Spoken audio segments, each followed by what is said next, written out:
जय हिंद बच्चों, मैं प्रकाश सैनी मैथ अड्डा सेक्शन पे आप सभी बच्चों का स्वागत करता हूं। बच्चों, आज हम कक्षा 10 का मॉडल पेपर फर्स्ट पढ़ेंगे। बच्चों, इस मॉडल पेपर के हमने पिछले वीडियो में 10 क्वेश्चन कर लिए थे, तो आगे के क्वेश्चन हम स्टार्ट करने से पहले सभी बच्चों से निवेदन है कि आप मैथ अड्डा सेक्शन के चैनल को सभी बच्चे सब्सक्राइबर कर लेंगे, शेयर और लाइक और कमेंट करेंगे। जो बेल आइकन वाला घंटा आपको दिखाई दे रहा है बच्चों, उसे अवश्य प्रेस कर लेना, ताकि आने वाला नोटिफिकेशन सबसे पहले बच्चों आपको प्राप्त हो सके, क्लास का आनंद उठा सके। और बच्चों, ये क्लास आपको अवश्य देखनी, क्योंकि आपकी वार्षिक परीक्षा करीब आ रही है, तो ये आपके लिए वीडियो बहुत ही लाभदायक रहेगा। तो चलो बच्चों, अब इस क्लास को स्टार्ट करते हैं। वेरी वेरी इंपोर्टेंट क्वेश्चन है बच्चों, ये ध्यान से देखना है। सिद्ध कीजिए कि किसी वृत्त के व्यास के सिरों पर खींची गई स्पर्श रेखाएं क्या होती है? समांतर होती है। कोई वृत्त है और वृत्त के व्यास पर क्या होती है बच्चों? स्पर्श रेखाएं खींची गई है। आपको बताना कि रेखाएं समांतर होती है। याद रखना बच्चों, किसी भी वृत्त के व्यास पे केवल दो ही समांतर रेखा खींची जा सकती है, इससे ज्यादा नहीं खींची जा सकती। देखिए जरा, हम बनाते हैं वृत्त।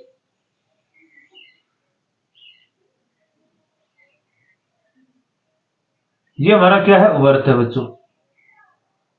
ठीक है, अब ये वृत्त का क्या हो गया? केंद्र।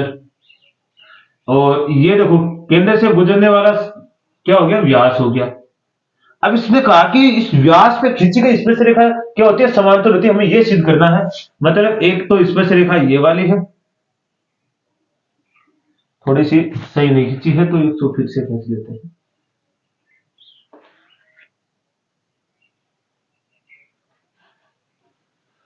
ये टेढ़ी हो रही है। एक तो ये वाली होगी और दूसरी इसे ये वाली होगी। ये होगी स्पर्श रेखा। मैं इसको नाम दे देता हूं, ये वाली एल होगी और ये वाली एम होगी। इसको भी हम नाम दे देते हैं ए बी, और ये केंद्र हो गया ओ।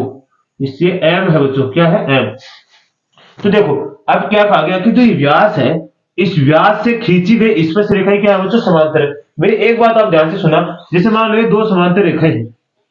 अगर दो समांतर रेखाओं को कोई तीसरी प्रतिच्छेदी रेखा क्या करती है? काटती है, तो उनसे बनने वाले एकांतर कोण क्या होते हैं बच्चों? बराबर होते हैं। जब दो समांतर रेखा को कोई तीसरी तिर्यक रेखा क्या करती है? काटती है, तो उनसे बनने वाले एकांतर कोण क्या होते हैं बच्चों? बराबर होते हैं। मतलब एकांतर कोण ये वाला कोण और इस कोण के बराबर, और ये वाला कोण इस कोण के बराबर।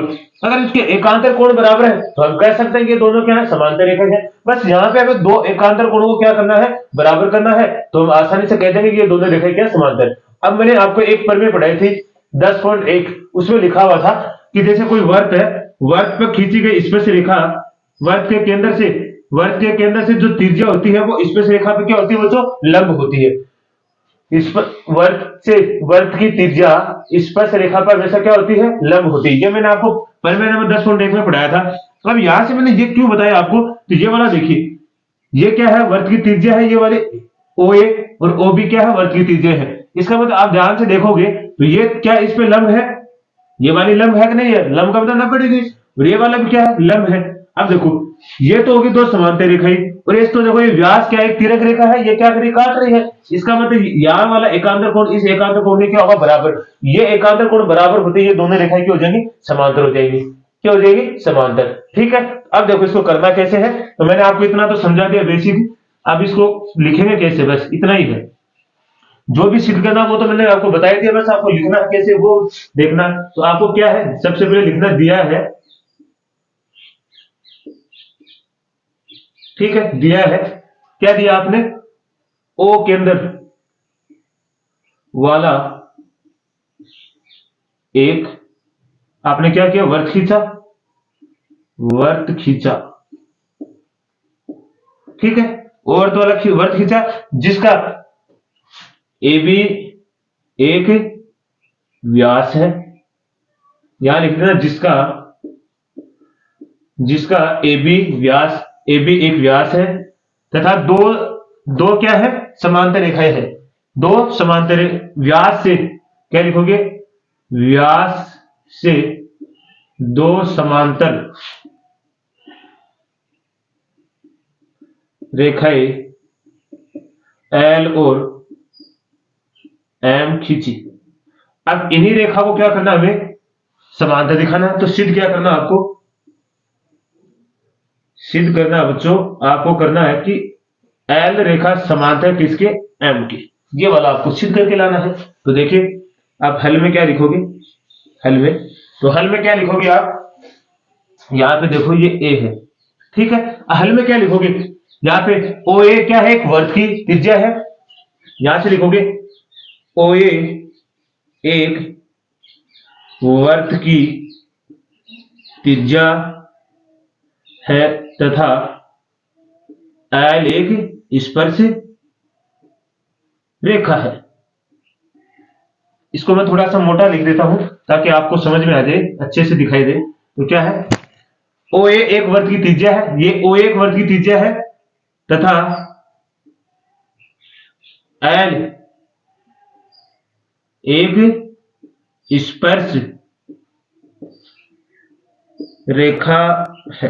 अब ये मैंने बात क्यों लिखी है बच्चों, ये मैंने इसलिए लिखी है क्योंकि हमने ये वाली प्रमेय पढ़ी है 10.1। इसका मतलब ये वाली त्रिज्या इस स्पर्श रेखा पर क्या लंब है। इसका मतलब क्या लिख सकते हो आप कि कोण, या जैसे यहां से आप लिख सकते हो, इसमें इसको कोण नंबर 1 दे देता हूं, इसको कोण नंबर 2, तो कोण 1 बराबर कितना हो गया, 90 डिग्री है कि नहीं है, क्योंकि ये 90 डिग्री हुआ कि नहीं हुआ, कि ये लंब है, लंब होता है तो 90 डिग्री होता है, ठीक है। इसको समीकरण नंबर में 1 दे देता हूं। ऐसे इसी प्रकार क्या कर सकते हो आप, इसी प्रकार आप ये भी तो लिख सकते हो कि कोण 2 भी क्या है, 90 डिग्री है।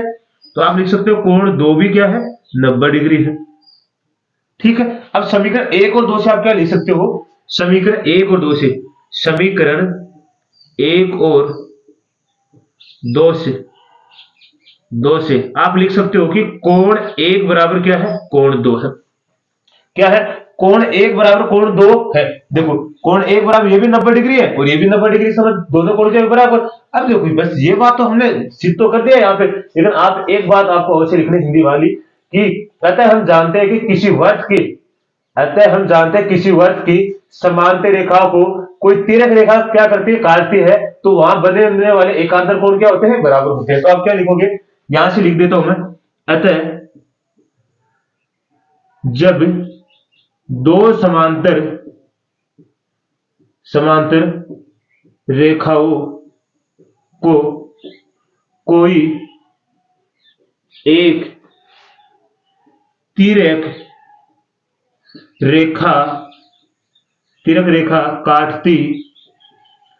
काटती है तो उस पर बनने वाले एकांतर कोण बराबर होते हैं।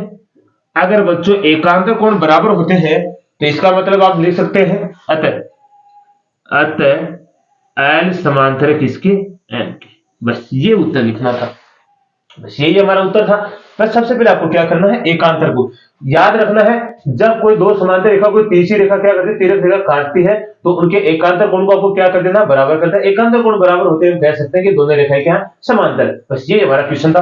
तो बिल्कुल बस छोटी सी ही प्रमेय है, कोई ज्यादा बड़ा क्वेश्चन नहीं है, ये एक प्रमेय है हमारी। तो बस इसको क्वेश्चन के रूप में दे दिया है, तो बस ये हमें हल करना था। इसको छोड़ ले लीजिए, फिर अगला क्वेश्चन कर लेते हैं।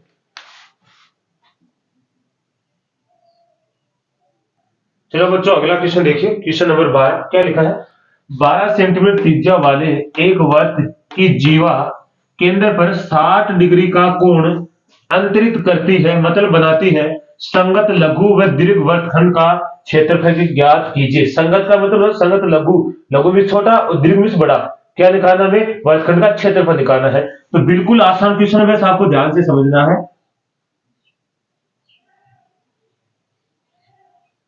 ये वर्त हो गया, ठीक है, ये वर्त का हो गया केंद्र। अब देखो ये वाला हमारा क्या होता है, त्रिज्याखंड होता है। क्या होता है, त्रिज्याखंड। दो त्रिज्याओं के मध्य का भाग को क्या कहते हैं, त्रिज्याखंड। अब देखो हमें क्या होता है, संगत लघु। तो देखो ये वाला कौन सा होता है भाग, ये वाला हमारा, ये वाला कौन सा भाग होता है, संगत लघु वर्तखंड होता है। क्या होता है बच्चों, ये कौन सा होता है, संगत लघु वृत्तखंड होता है। क्या होता है, वृत्तखंड, ठीक है। अब संगत लघु वृत्तखंड का क्षेत्रफल निकालने के लिए क्या करना पड़ता है बच्चों में, इस त्रिज्याखंड के क्षेत्रफल में, ये टोटल देखो यहां से यहां तक क्या त्रिज्याखंड है, इस त्रिज्याखंड के क्षेत्रफल में किसका गठाना में, इस त्रिभुज का क्षेत्रफल, किसका, इस त्रिभुज का क्षेत्रफल ओ ए बी, त्रिभुज क्या है, ए ओ बी का क्षेत्रफल क्या कर देंगे, कम कर देंगे। तो हमारे पास त्रिज्याखंड में से घटाएंगे तो ये क्या आ जाएगा, वर्गखंड का क्षेत्रफल। किसका है, वर्गखंड। हमें त्रिज्या दे रखी है, ये कितनी है 12 सेंटीमीटर और ये भी कितनी है 12 सेंटीमीटर। अब ये बताइए जिसकी वह कौन सा त्रिभुज होता है जिसकी दो भुजाएं समांतर होती है, मतलब बराबर होती है, कौन सा त्रिभुज होता है, तो आप जानते हो समद्विबाहु त्रिभुज होता है। क्या होता है समद्विबाहु, समद्विबाहु त्रिभुज का क्षेत्रफल क्या होता है, एक √3/2 गुणा भुजा स्क्वायर। क्या होता है 3/2 भुजा स्क्वायर। तो सबसे पहले देखो, उसके बाद में हमें क्या निकालना, लघु मतलब दीर्घ वर्गखंड का। तो दीर्घ वर्गखंड क्षेत्रफल क्या करेंगे बच्चों, इस वर्ग के क्षेत्रफल में से हम इस संगत लघु वर्गखंड क्षेत्रफल क्या कर देंगे, कम कर देंगे। तो हमारे पास किसका आ जाएगा, किसका आ जाएगा, दीर्घ वर्गखंड का क्षेत्रफल। तो सबसे पहले आपको क्या लिखना है, यहां पे आपको क्या दिया गया है, सबसे पहले आपको दिया गया है कि वर्ग की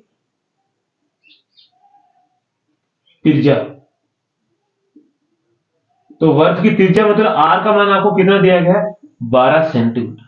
साथ में आपको थीटा का मान दे रखा है, यहाँ पे देखो ये थीटा का मान कितना है 60 डिग्री। तो आपके पास थीटा का मान कितना है, कोण का मान 60 डिग्री है। ठीक है, ये वाला आपको लिखना है। अब सबसे पहले आपको क्या करना है, त्रिज्याखंड का क्षेत्रफल निकाल लेना है। ठीक है, तो यहां से आपको क्या करना है, त्रिज्याखंड का क्षेत्रफल। त्रिज्याखंड का क्षेत्रफल क्या होता है बच्चों, तो आप जानते हो πr² थीटा बटे में 360। अब सबसे पहले हमको क्या निकालना है, त्रिज्याखंड का क्षेत्रफल। उसके बाद में लिखाना है इस दीर्घ मतलब वर्ग त्रिभुज का क्षेत्रफल। तो त्रिभुज कौन सा, समद्विबाहु त्रिभुज है। तो यहां से देखो सबसे पहले आपको क्या करना है, पाई का मान आपको नहीं दे रखा है तो पाई का मान अपनी तरफ से ले लेना। तो ये क्या होता है 22/7 गुणा r² है, r का मान आपके पास कितना 12, ये हो गया 12 गुणा 12 इंटू थीटा का मान कितना 60 बटे में कितना है 360 डिग्री। तो यहां से काटो, 0 से 0 कट गया, 6 6 36। अब 6 से काटोगे 6 दूनी 12, यहां से कितना हो गया 12। ऊपर आपके पास क्या बचा 22/7 गुणा 12 दूनी 24, कितना हो गया 24। अब देखो यहां से गुणा कर लो, 24 को अगर आप 22 से गुणा करोगे तो कितना आएगा 8 4 8 4, ये होगा 8, 12 का 2 करके 5, ये हो गया कितना 528/7 सेंटीमीटर स्क्वायर। ये तो आ गया त्रिज्याखंड का। अब उसके बाद में आपको क्या निकालना है, यहां से त्रिभुज का क्षेत्रफल निकालना। किसका, त्रिभुज का। तो यहां से आप क्या निकालोगे, समद्विबाहु समद्विबाहु त्रिभुज का क्षेत्रफल। तो क्या आता है बच्चों, √3/4 गुणा भुजा स्क्वायर। क्या होता है, √3/4 भुजा स्क्वायर। अब भुजा का मतलब होता है, ये भुजा देखो त्रिज्या इसकी क्या है, इसकी त्रिज्या क्या है, इस त्रिभुज की भुजा है। तो यहां से आप क्या लिखोगे, √3/4 गुणा 12 गुणा 12, क्योंकि भुजा स्क्वायर तो हम त्रिज्या को कितने में डबल पे लिखेंगे, काटो इसे 12 4 तिये 12, तो कितना 12 तिये 36 √3, ये आ गया 36 √3। कोई दिक्कत है यहां तक, तो ये किसमें आएगा सेंटीमीटर स्क्वायर। अब आसानी से आप किसका निकाल सकते हो, लघु वर्गखंड का क्षेत्रफल निकाल सकते हो। एक बार स्क्रीनशॉट ले लीजिए यहां तक। अब देखो किसका निकालना हमें, संगत लघु वृत्त खंड का क्षेत्रफल। तो क्या आएगा आपके पास, यहां से आप लिखोगे त्रिज्याखंड का क्षेत्रफल माइनस समद्विबाहु त्रिभुज का क्षेत्रफल। कोई दिक्कत है यहां तक। अब देखो यहां से आपको त्रिज्याखंड का क्षेत्रफल आपके पास कितना है, ये रहा 528/7 और त्रिभुज का क्षेत्रफल कितना आपके पास 36 √3। ठीक है, यहां से मैं एलसीएम ले लेता हूं एक। तो देखो एलसीएम लोगे तो यहां कितना आएगा आपके पास, एलसीएम कितना आएगा 7, कितना आ जाएगा 7 आएगा बच्चों। यहां से एलसीएम लोगे तो कितना आएगा आपके पास 7। अब देखो 7 में 7 का भाग लगाओ तो कितने में जाएगा, एक बार, और एक को 528 से गुणा करोगे तो कितना आएगा 528, माइनस एक का भाग लगाओगे 7 में 7 हो जाएगा, और 7 को करना किससे गुणा। देखो यहाँ पे जगह तो है नहीं, तो मैं अब क्या करता हूं, इस वाले को एक बार आप डायग्राम को समझ लिया ना आपने, तो डायग्राम को मिटा देता हूं मैं, थोड़ा फिर ऊपर लिख देता हूं यहां से ताकि आपको दिखाई दे। अब डायग्राम तो आपने समझ लिया है, तो मैं इधर लिख देता हूं इस वाले को। तो यहां से आपको क्या करना है, 528/7 माइनस 36√3। तो मैं इसके नीचे एक लगा देता हूं। यहां से आपके पास एलसीएम कितना आ गया, 7। 7 का भाग 7 में लगाओ, कितनी हो जाएगा, एक बार एक को 528 से गुणा करोगे बच्चों कितना, 528 माइनस एक का भाग लगाओ 7 में, 7 7 बढ़ जाएगा, 7 को 36 से करोगे तो कितना होगा, 7 छकू 42, असल की 4, 7 के 21 और 4 कितना हो गया बच्चों, 25, हो गया 552/3। ठीक है। अब देखो यहां से आपको क्या करना है, यहां से आप क्या कर सकते हो, इस √3 का मान रखोगे, किसका रखना, √3 का मान। तो √3 का मान रखो तो कितना आएगा आपके पास टोटल, ये तो ये आएगा, √3 का मान रखोगे तो टोटल आपके पास कितना आ जाएगा, ये मैं इसका देखो √3 का मान मैं रखता हूं तो लगभग आएगा ये 528। ठीक है, माइनस में एक बार √3 का मान देखो, √3 का मान कितना होता है बच्चों, तो होता है 1.73। कितना होता है, 1.73। तो पहले आप इसको गुणा कर लो, गुणा कर लेते हैं इधर ये वाली साइड में। तो गुणा में देखो थोड़ा सा कैलकुलेशन थोड़ी ज्यादा है तो उसके लिए आपको करना ही पड़ेगा। तो कर लो 6, 15 5 असल की 1, 3 दूनी 6 1 7, 7 दूनी 14 असल की 7 में 35 1 36 असल की 3, 7 दूनी 14 और 3 17, ये आ गया 2 5 2, तो आ गया 6 9, 7 दूनी 14 15 5 असल की 1, ये हो गया 6 दूनी 12 13 4, ये कितना आएगा। अब देखो आपके पास टोटल कितना आएगा, 435.96 और बटे में कितना है 7। तो आप घटा लो। अब यहां से देखो आपके पास टोटल कितना बचेगा, इसमें से माइनस कर लो पहले, 528 में से आपको माइनस करना है 435, तो ये आके आपके पास 3, इधर असल हो गया 12 में से कितना जाएगा, 12 में से आपके पास जाएगा 3, तो कितना बचेगा 9। आपके पास आएगा टोटल 92.04 और बटे में क्या रहेगा 7।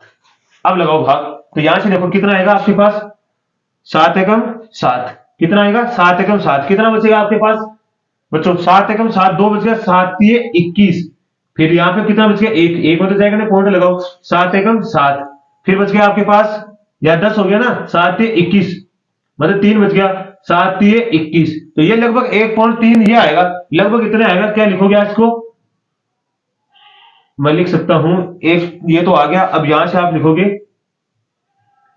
सेंटीमीटर स्क्वायर, ये आ गया।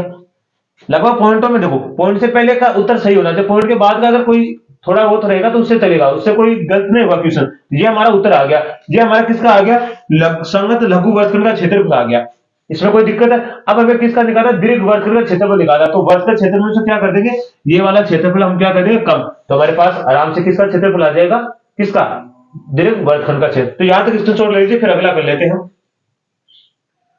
तो चलो अब हमें किसका निकालना है, दीर्घ वर्गखंड का क्षेत्रफल। तो ये वाला इधर हम लिखने देते हैं, इसको रहने देते हैं। तो यहां से आपको किसका निकालना है, दीर्घ वृत्तखंड का क्षेत्रफल। तो बच्चों याद रखना क्या करना आपको, वृत्त का क्षेत्रफल में से आपको माइनस करना है लघु वृत्तखंड का क्षेत्रफल। ठीक है, तो वर्ग का क्षेत्रफल क्या होता है, पाई आर स्क्वायर माइनस लघु वर्ग का क्षेत्रफल अभी आपके पास है 13.13। ठीक है, ये वाला कम करना। अब देखो ये आएगा 22/7, आर का मान आपके पास कितना है, 12 गुणा 12 माइनस 13.13। तो यहां से गुणा कर लो, 12 का 144, 144 को कर लो 22 से गुणा, 8 8 2 8 8 2, ये आ गया 8 8 2 16 से 11 और ये आ गया 3। तो यहां से आपके पास कितना आएगा, 3168 बटे में 7 माइनस 13.13। ठीक है, तो यहां से आप देखिए, अब आपके पास यहां से कितना आएगा, 31 में भाग लगा लीजिए, 3168 में 7 का, तो ये हो गया 7 चौके 28, कितना बच गया आपके पास 28 29 30 31 3 बच गया, 7 पंजे 35, फिर 1 बच गया, ये हो गया 7 दूनी 14 7 दूनी 14, अब नहीं जाएगा, 14 के बाद कितना बच गया 4 4 में नहीं जाना, पॉइंट लगा दो, अभी हो गया 40, 7 पंजे 35, फिर 5 बच गया, सातों सातों 49। तो यहां तक आपके पास कितना आएगा, 452.57 माइनस कर दो 13.13।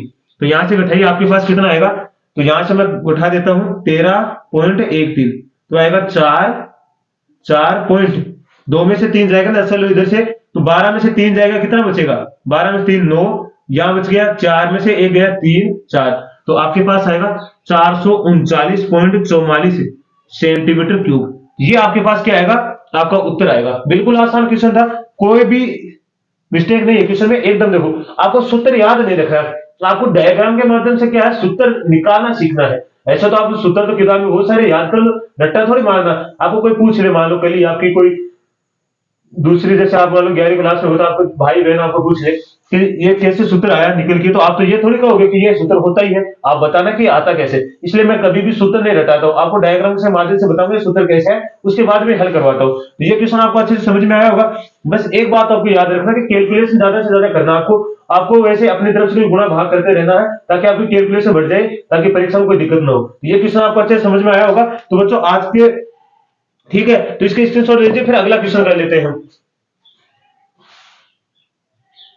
तो अगला क्वेश्चन देखिए, क्वेश्चन नंबर 13।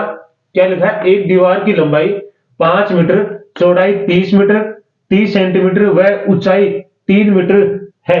दीवार बनाने में 20 सेंटीमीटर गुणा 10 सेंटीमीटर गुणा 7.5 सेंटीमीटर माप की कितनी ईंटों की आवश्यकता होगी। एक दीवार है जिसका हमें क्या दे रखा है, तुम क्या देखा, आयतन दे रखा है, और एक ईंट का क्या दे रखा है, आयतन दे रखा है। हमें यह बताना है कि इस दीवार में कितने ईंटे की आवश्यकता पड़ेगी कि ये दीवार के वजह पूर्णतः बन जाए। जैसे मान के चलिए ये वाली दीवार है,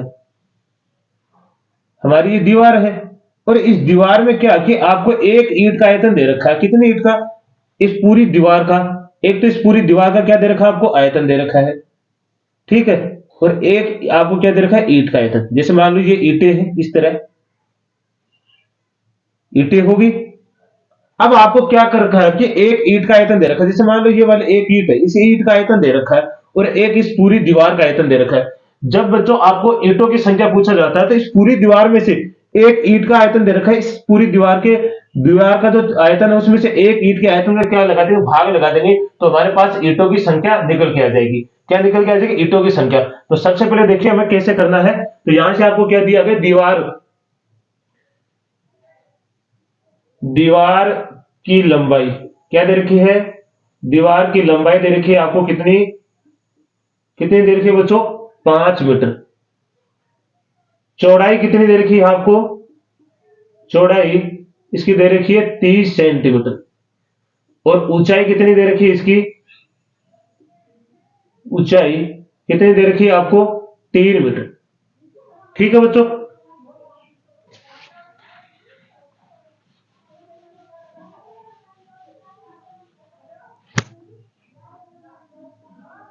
ठीक है।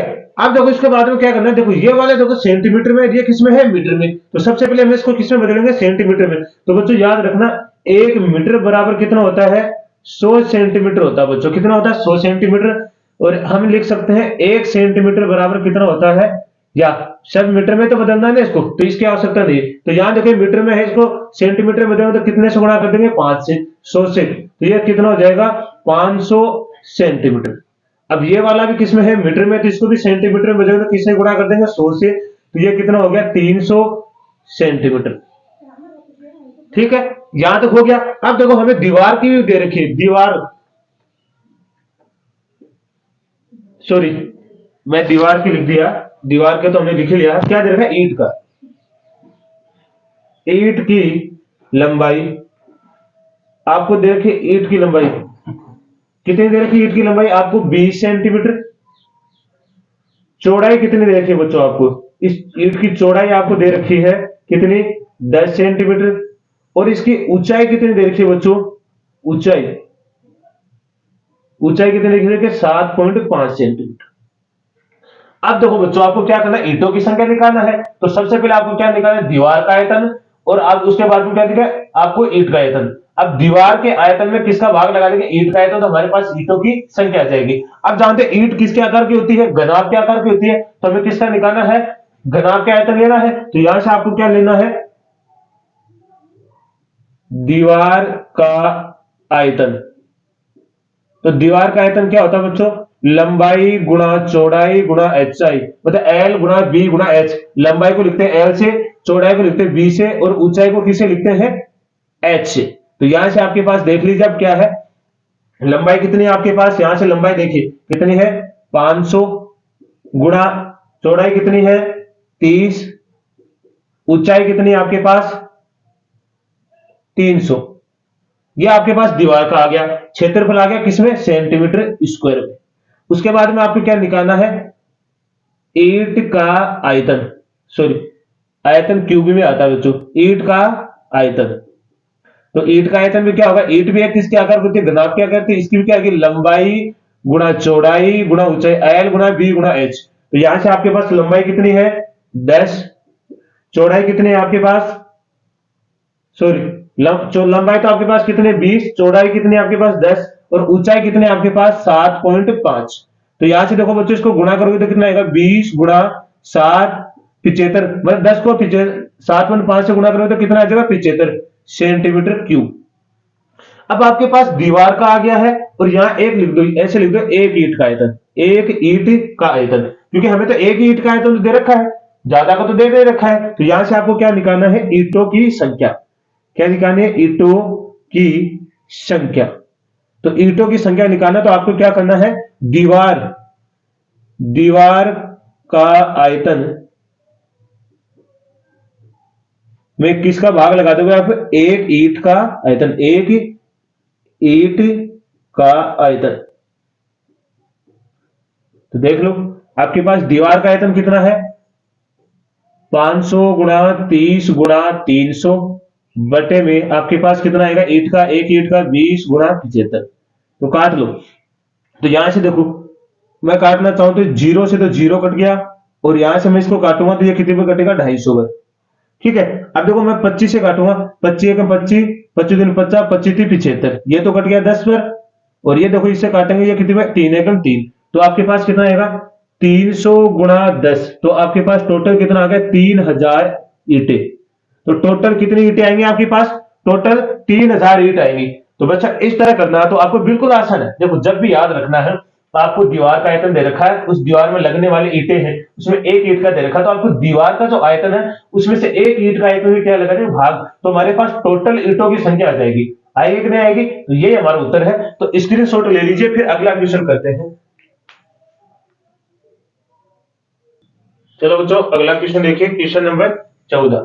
निम्नलिखित आंकड़ों का माध्य ज्ञात कीजिए। क्या निकालना है? माध्य निकालना है। हमें आंकड़े दिए गए बच्चों, ये कौन से आंकड़े दिए गए? अवर्गीकृत आंकड़े दिए गए। कौन से आंकड़े? अवर्गीकृत आंकड़े। अब इनका माध्य निकालते तो बच्चों याद रखना, इसका एक अवर्गीकृत आंकड़ों का माध्य निकालते हम क्या होता है? माध्य की बराबर याद रखना क्या होता है? n बटे 2 पद प्लस n बटे 2 प्लस 1 व पद बटे में क्या होता है 2। ये कौन सा होता है? ये तो होता है बच्चों सम पदों के लिए। क्या होता है? सम पदों के लिए। और ये वाला होता है विषम पदों के लिए। किसके लिए होता है? विषम पद। जैसे अवर्गीकृत आंकड़े दे रखे इसके लिए। अब देखो सबसे पहले हमें क्या करना है, हमें सिर्फ सीएफ निकालना, मतलब संचय बारंबारता निकालना है। उसके बाद में देखो ये सूत्र बिल्कुल आसान है, अभी सूत्र की रटने की आवश्यकता नहीं पड़ेगी आपको बिल्कुल भी। ये तो मैंने आपको समझाने के लिए बताया, बाकी इसकी आवश्यकता नहीं पड़ेगी, आप बिना सूत्र के ही कर सकोगे। तो सबसे पहले आपको क्या निकालना है? यहां से संचय बारंबारता निकालना है। तो देखो पहले इसको यहां से लिखो 6, इसमें 20 जोड़ो, कितना हो गया? सॉरी 26। 26 के बाद में अगर इसमें जोड़ोगे 24 तो ये कितना हो जाएगा 50।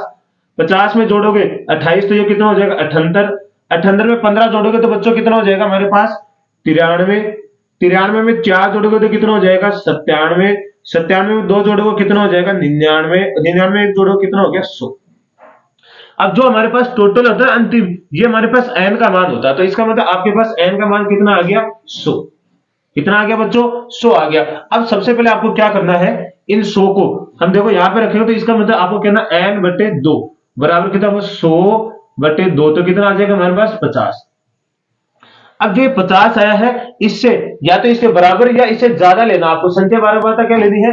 इससे इसके बराबर या इससे ज्यादा। तो यहां से आप रखोगे n का मान, तो माध्य निकालोगे 50 सॉरी, यहां आप लिखोगे तो कितना आएगा 100/2, ठीक है, प्लस 100/2 वा पद लिख दो यहां, और यहां आएगा प्लस 1 वा पद, ठीक है, बटे में 2। अब देखो यहां से क्या आएगा 50 वा पद प्लस क्या आएगा 51 वा पद बटे में 2। देखो इसका क्या अर्थ हुआ 50वां पद। तो आप देखिए इस संचय बारह में 50वां पद कौन है, या तो सेम 50वां होना चाहिए या उससे अधिक सभी कम, इससे ऊपर नहीं जाना है, या तो 50 सेम 50 है ठीक है, या थोड़ा सा ऊपर नीचे हो जाएगा। तो देखो यहाँ तो 50 हमें दिखाई दे रहा, इस पे गोला बना दो, तो इसका मतलब हमारे पास जो कौन आएगा ये हो गया हमारे पास 50वां पद कौन सा हो गया 28, तो यह 50वां पद कौन हो गया 28 प्लस 51वां पद, देखो 50 से तो ज्यादा है, इसका मतलब किस में आएगा ये 78 में आएगा, तो ये 78 में आएगा, तो इसका मतलब ये हमारे पास कौन सा हो गया 51वां पद, और ये हो गया 50वां, 51वां कौन हो गया 29 बटे में क्या हो गया 2। तो जोड़ लेने 28 और 29 कितना होता है 9 8 दूनी 16 17 27 2 दूनी 4 1 5 57, 57 में 2 का भाग लगाओ तो आपके पास कितना आएगा 28.5। तो आपके पास आपका माध्य कितना आ गया, माध्य कितना आ गया बच्चों 28.5, ये आपका उत्तर है। ऐसे करना बस, आपको कुछ नहीं ये याद रखने की आवश्यकता। अब डायरेक्ट आप देख लो सीधा क्या करना, आपको 50 दे रखा है, 50 आ गया ना, यहाँ से एन का मान, एन का मान 100 होगा, इसमें 2 का भाग 50 है, एक तो 50वां पद ले लो और एक 50 से आगे 51वां पद, दोनों को जोड़ के किसका भाग लगा दो 2 का, तो आपके पास कौन आ जाएगा माध्य निकल आ जाएगा, वो भी अवर्गीकृत आंकड़ों का। तो बिल्कुल आसान था, आपको अच्छे से समझ में आया होगा। स्क्रीनशॉट लीजिए बच्चों, फिर अगला क्वेश्चन करते हैं। चलो बच्चों अगला क्वेश्चन देखिए, क्वेश्चन नंबर 15 क्या लिखा है।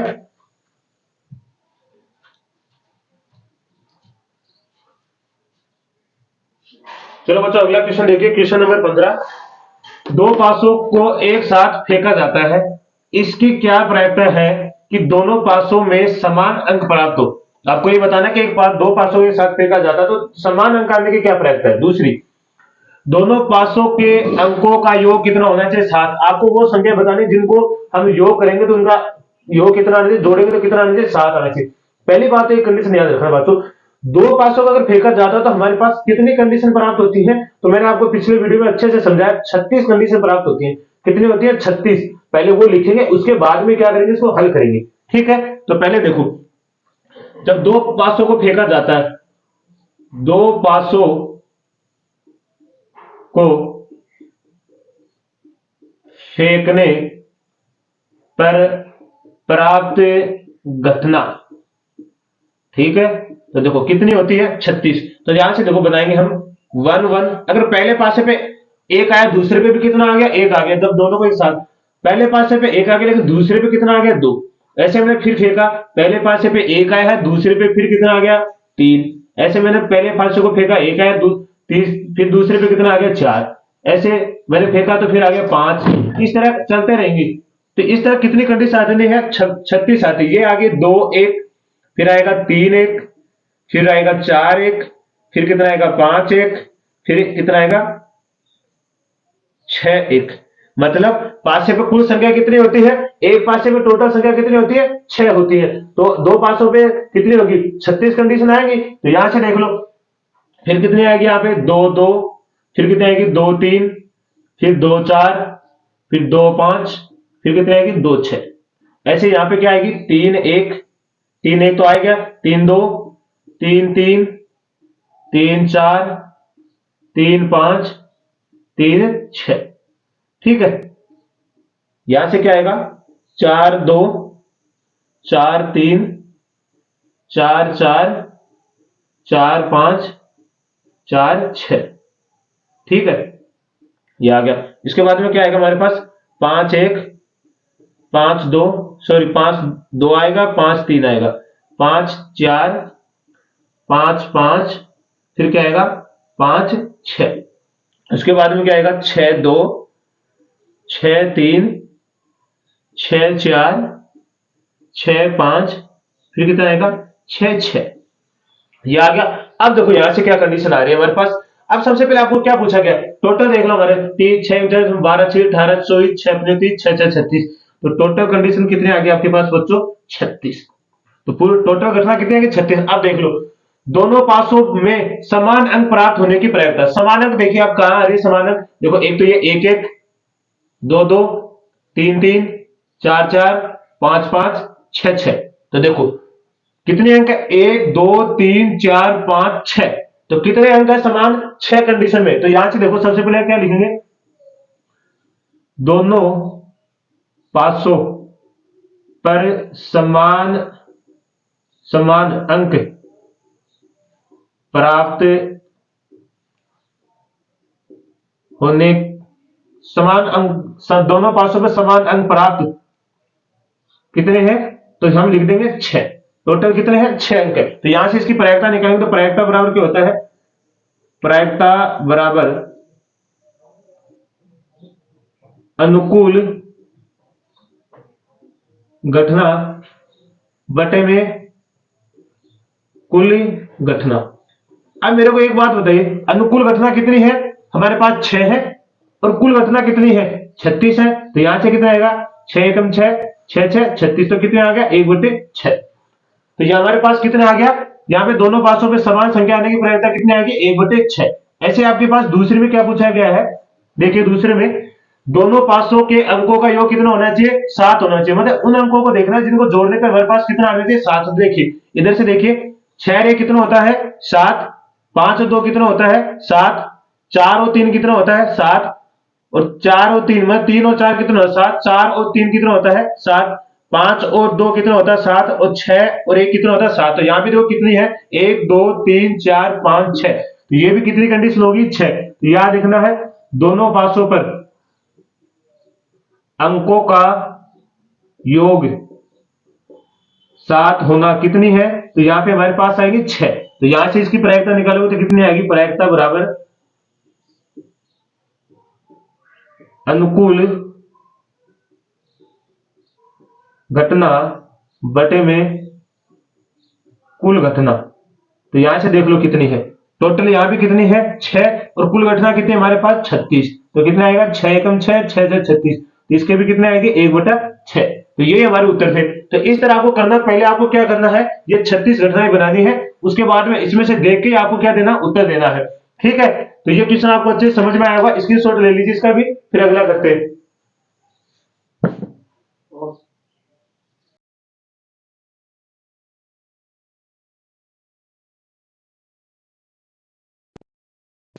क्वेश्चन नंबर 16 है, कौन सा क्वेश्चन है, 16 नंबर। देखिए इसमें क्या करना है हमें, निम्नलिखित बंटन का समांतर माध्य से कल्पित माध्य से क्या करना है, माध्य ज्ञात करना है। माध्य कल्पित माध्य से ज्ञात कीजिए। समांतर माध्य आपको क्या करना है, समांतर माध्य किससे निकालना है, कल्पित माध्य से निकालना।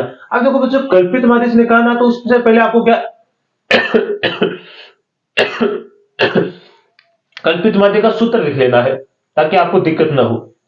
ठीक है, तो आप जानते हो कल्पित माध्य बराबर क्या होता है, सूत्र लिख लोगे तो माध्य बराबर होता है आपके पास, ये होता है ए क्या होता है हमारा, कल्पित माध्य plus sigma F I D I बटे में एफ आई, ये हमारा होता है। जहां जो ए का मान होता है ना, इसे बोलते हैं कल्पित माध्य, इसे क्या बोलते हैं, कल्पित। यही हमारा ए का मान होता है, ये क्या होता है, कल्पित माध्य। अब आपको खुद ना खुद पता चल जाए क्या निकालना, आपको एक डी आई चाहिएगा, डी आई डी का मान चाहिएगा, और बाकी तो सब हम पहले भी निकालते हैं। एक किसका चाहिएगा, कल्पित माध्य का। तो कल्पित माध्य का मान निकालने के लिए सबसे पहले बच्चों आपको क्या चाहिए, वर्ग अंतराल का जो वर्ग अंतराल आता है उसमें क्या निकालना, एक्स का मान निकालना है। मतलब आपको क्या निकालना है, वर्ग चिन्ह निकालना है। कौन सा मान निकालना, आपको वर्ग चिन्ह निकालना है। उसके बाद में हम क्या पता लगा पाएंगे, कल्पित माध्य। देखो सबसे आपको पहले क्या निकालना, आपको अक्साई जिसे बोलते हैं वर्ग चिन्ह। ये परीक्षा में सीधा पूछा जाता है, क्या था, वर्ग चिन्ह बोलते हैं इसे, वर्ग चिन्ह। ठीक है, ये आपको निकालना है। तो आपको कई को पता नहीं होता कि वर्ग चिन्ह क्या होता है बच्चों। तो वर्ग चिन्ह ये होता है, इस अक्साई को हम क्या बोलते हैं, अक्स वर्ग चिन्ह बोलते हैं। ठीक है, अब वर्ग चिन्ह कैसे निकालते हैं, तो वर्ग चिन्ह निकालने के लिए हम क्या निकालते हैं, वर्ग चिन्ह मैं बता भी देता हूं, ये क्या निकालते हैं, ये ऊपरी सीमा, सॉरी निम्न सीमा प्लस ऊपरी सीमा, क्या ने उच्च सीमा पहले लिखना, निम्न सीमा, निम्न सीमा प्लस उच्च सीमा, उच्च सीमा बट्टे में किसका भाग लगा देंगे, 2 का। कहने का मतलब हुआ, ये तो पहले तो होती है निम्न सीमा, दूसरी क्या होती है, उच्च सीमा। मतलब अपर लिमिट लोअर लिमिट बोलते हैं ना, जैसे अपर और लोअर बोलते हैं। अपर का मतलब छोटी, लोअर का मतलब बड़ी। तो यहां से देखो इन दोनों को जोड़ के क्या करना है, जैसे मान लो 10 + 25 बटे क्या करना है, 2। तो 10 और 25 कितना होता है, जोड़िए। 10 और 25 कितना होता है, 35। और 35 में आप भाग लगाओगे 2 का तो कितना आएगा, 17.5। तो इसका मतलब आपके पास ये कितना आएगा, 17.5। अब एक बात आपको याद रखना बच्चों, अब एक की पॉइंट निकालना आपको, ठीक है। उसके बाद में आप इसका अंतर देख लो कितने का चल रहा है। यहाँ पे ध्यान से देखिए, 15 का चल रहा है, कि यहाँ पे 10 में 15 जोड़ते कितना हो गया, 25। अब इसमें 15 जोड़ते जाओ, आगे का आपके पास आता जाएगा। उसके बाद में कितना आएगा, इसका अगले बार 15 जोड़ोगे तो आएगा 32.5। फिर आप क्या जोड़ोगे, 15 जोड़ोगे तो आपके पास कितना आएगा, 47.5। फिर आप 15 जोड़ोगे तो आपके पास टोटल कितना आएगा, 62.5। फिर आप अगर जोड़ोगे तो आगे कितना आएगा, आपके 15 77.5।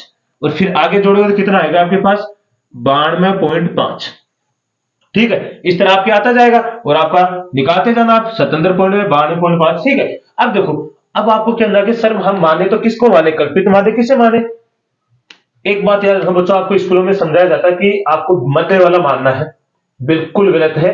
आपकी जो भी इच्छा इसमें वो भी कल्पित माध्य मान लीजिए आप, जो भी आपकी इच्छा, कोई भी मान आप क्या मान सकते हो, कल्पित माध्य मान लो। देखो मध्य का कौन होगा, या 2 मान है, किसको मध्य में लोगे आप, आपकी जो भी इच्छा। जैसे मैं तो मान लेता हूं भाई, इसको माना मैंने तो एक को, किसको मान लिया मैंने, कल्पित माध्य किसे माना, 32.5 को। क्या मध्य में है ये, बिल्कुल नहीं है। तो यहां से मैंने कल्पित माध्य क्या माना, कल्पित माध्य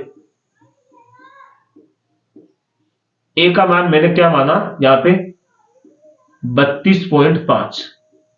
बच्चों रटना नहीं है, ये तो रटा रहना हो गया कि मध्य का मान लेना, बिल्कुल नहीं। मान तो उत्तर एक ही आएंगे, आप कहीं का मान माना उत्तर आपके सेम ही आएंगे, कोई दिक्कत नहीं होगी।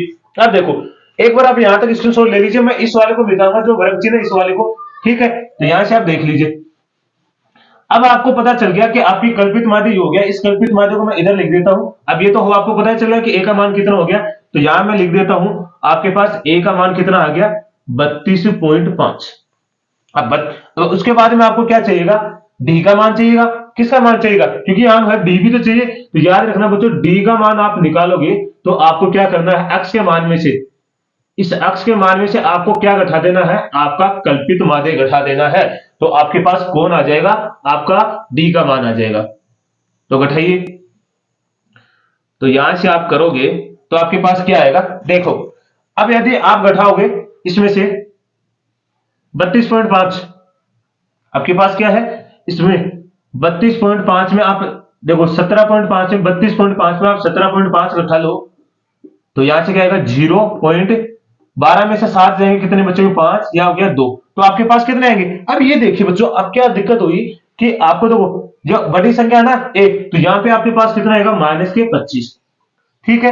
अब 32 में से 32.5 है, 32.5 घटाओ कितना आएगा, 0। अब देख लो, 47.5 में से आपको घटाना 32.5 घटाओ, 5 में 5 गया 0, 7 में से 2 जाएंगे कितने, 5, और 4 में से गया कितना हो गया, 15। यह आ गया 15। अब आप घटाओ 62.5 में से 32.5, तो ये हो गया 0.03, यह आपके पास आ गया 30। ठीक है। अब की बार आप 77.5 में से घटाओगे 32.5, तो क्या आएगा, 0 कितना आएगा, 5, और यहां आएगा 4, तो कितना आएगा, 45। अब 45 में आप जोड़ दो कितना, 15 में जोड़ दो, ये 45 कितना हो जाएगा, 60। देखो जोड़ दो, चाहिए 92.5 में से आप 32.5 घटाओगे ना, तो ये आ गया 0.06, ये आ गया 60। ठीक है, तो ये आपके पास क्या आ गया बच्चों, आपका आ गया डी। तो ये आ गया डी का मान। अब इस डी का मान आने के बाद आपको क्या निकालना पड़ेगा, एफ डी आई, मतलब आपको निकालना पड़ेगा FIDI, ये वाला निकालना पड़ेगा। तो निकाल लो। अब इसको निकालने के क्या करना है, एफ का मान आपके पास कौन है, ये बारंबार था, ये वाला आपका मान होता है। इसको गुणा करना है इस वाले से, तो गुणा कीजिए, इस वाले को 2 से 25 को गुणा करो, 25 दूनी 50, तो -50। अब 3 को 0 से गुणा करोगे 0, हाँ 15 को 7 से गुणा करो, 15 संति 105, 6 को 30 से गुणा करोगे कितना हो जाएगा, 180, 6 को 45 से गुणा करो, 6 को कितना आएगा, 45 से 6 को 6 पंजे 30, असल की 3, 6 चौक 24 है, 3 कितना हो गया 27, 270, 270। अब 6 को गुणा करोगे किससे, 60 से, तो ये कितना आ जाएगा 36, मतलब 360 आ गया हमारे पास। अब देखो यहां से हमारे पास क्या आ जाएगा, एफ आई डी आई निकालोगे आप, तो बराबर में इसको जोड़ दो टोटल। देखो पहले बात तो आपको इन दोनों, इन सभी को जोड़ दो, कितना होता है टोटल। तो इन सभी को जोड़ेंगे आप, तो जोड़ो, देखो मैं इधर जोड़ लेता हूं, 105, 180, 270, 360, तो ये आ गया 5, 8 7 15, 15 6 कितने होते हैं बच्चों 21, असल की 2, 5 2 7 और 2 कितना हो गया 9, तो ये हो गया 915। और ऊपर वाला कितना हो गया माइनस के 50। तो आपके पास देखो 50 घटा दो, तो इसमें से 50 कम करोगे तो 865 हो जाएगा क्या, तो आपके पास आ गया 865, ये आ गया 865। तो अब आसानी से आप निकाल सकते हो, बिल्कुल आसान क्वेश्चन है। तो देखिए अब यहां से निकालो।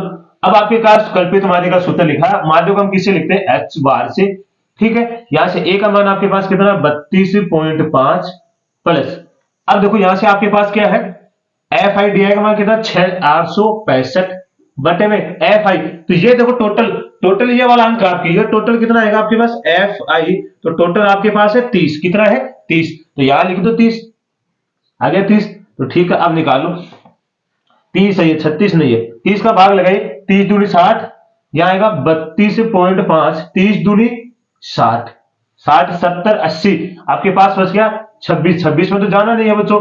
अब आगे 265, 265 में लगाइए, तो 3 6 18, 7 3 21, 8 3 24,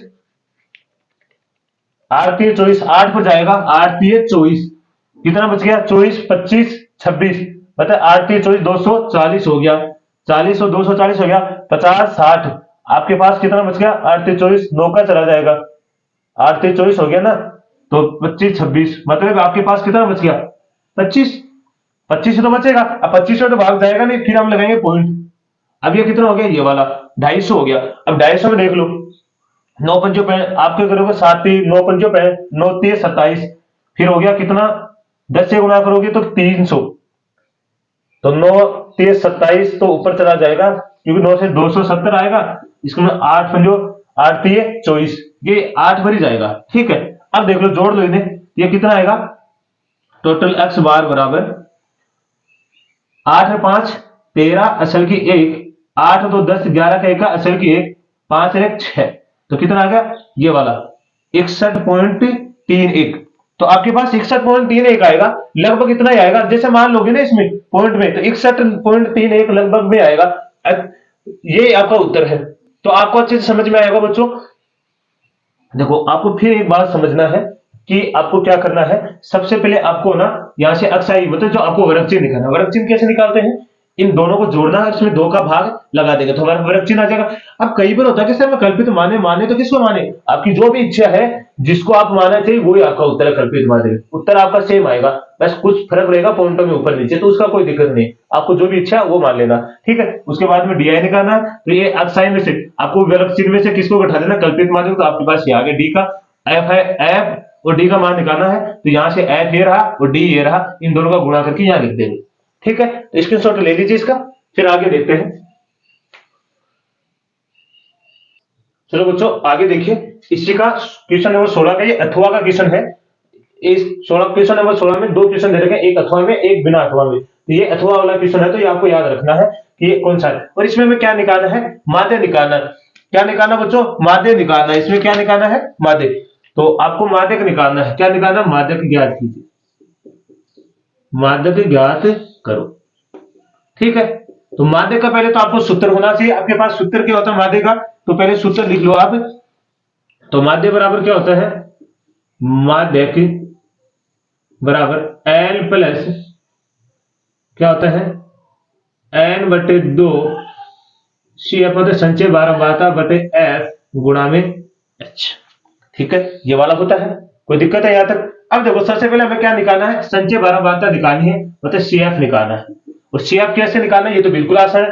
आपको ये वाला एफ वाला मान यहां रखता है, इसमें जोड़ते चलो 5 3 में 5 जोड़ोगे कितना हो जाएगा 8, 8 में 10 जोड़ोगे कितना हो जाएगा 18, 18 में 8 जोड़ो कितना हो जाएगा 26, 26 में 7 जोड़ो तो कितना हो जाएगा 33, 33 में 4 जोड़ो कितना हो जाएगा 37, 37 में 3 जोड़ो कितना हो जाएगा टोटल 40, कितना हो जाएगा 40।